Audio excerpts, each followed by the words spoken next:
Мужское портмоне. Для кого-то это исключительно кошелек для удобного хранения денег, а для кого-то важный аксессуар, часть имиджа и даже деловой репутации. Как его выбрать? В этом вопросе мужчины гораздо консервативнее женщин. Выбор модели зависит от привычки. Выбор кошелька мужчины зависит от предпочтений. Носит он этот кошелек в кармане брюк, в внутреннем кармане пиджака, либо в сумке.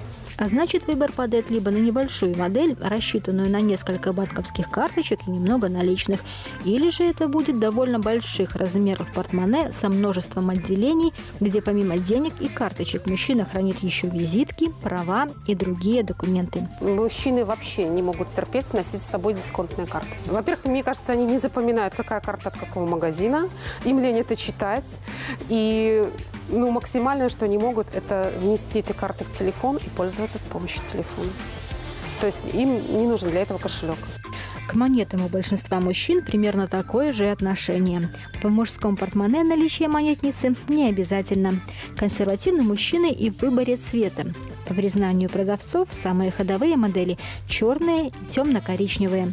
Кожаное портмоне хоть и дороже, но выглядит намного презентабельнее своих собратьев из искусственной кожи. Да и стареет натуральная кожа красиво и благородно, а значит, такое портмоне прослужит долго.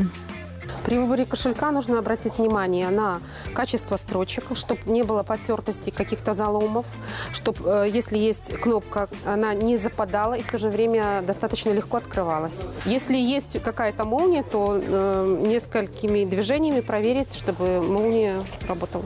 Итак, если выбираете мужское портмоне в подарок, поинтересуйтесь у знакомых, какой формы и размера мужчина носил портмоне до этого. Лучше не экспериментировать и выбрать такую же модель. Отсмотр строчек нужен, проверка фурнитуры тоже. Монетницей и большим количеством отделений для пластиковых карт можно пожертвовать. Достаточно нескольких кармашков. Теперь вы знаете, как выбрать мужское портмоне. Удачных вам покупок!